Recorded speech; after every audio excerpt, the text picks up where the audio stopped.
for many, many, many years. We don't want to go that far.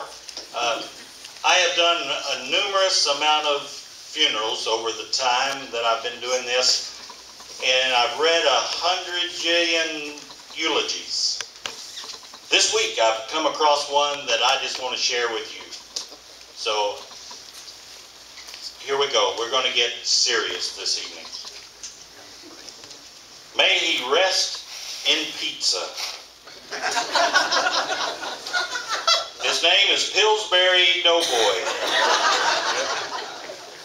who was buried in a lightly greased coffin at a gravesite piled high with flowers. Dozens of celebrities turned out to pay their respects, including Mrs. Butterworth, Hungry Jack, the California Raisins, Betty Crocker, and Captain Crunch. Aunt Jemima, of course, was there, and she delivered this eulogy. She lovingly described Doughboy as a man who never knew how much he was needed.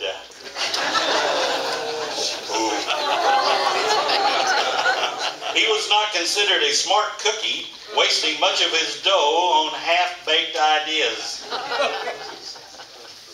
Despite being a little flaky at times, he was still a crusty old man and was considered a positive role model by millions. You probably know him. Doughboy is survived by his wife, Play-Doh, their children, John Doe, Jane Doe, and Dosey Doe. Plus they have one in the oven. He's also survived by his father, Pop Tart. I told you it was serious, right? Have you had a good time this evening?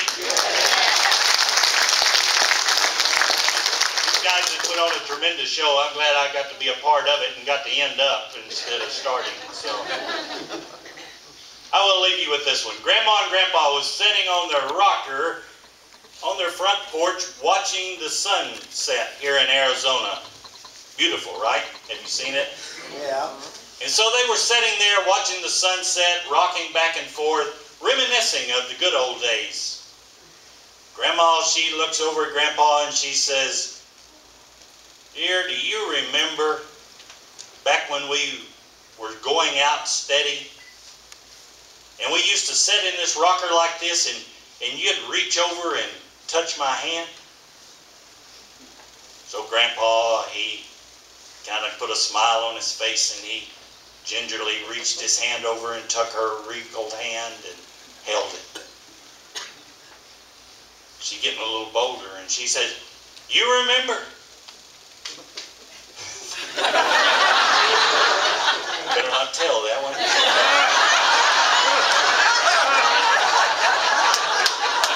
"You remember when we first started dating? And you'd sneak over there and give me a kiss on the cheek?" So Grandpa, he leaned over and he planted a big long kiss on her cheek. Oh, now she's really excited. She says, "Oh, honey, do you remember right after we first got married and we was sitting out here and how you used to just reach over and nibble my ear?" And Grandpa got up, started for the house. And she says, "Honey, wait a minute.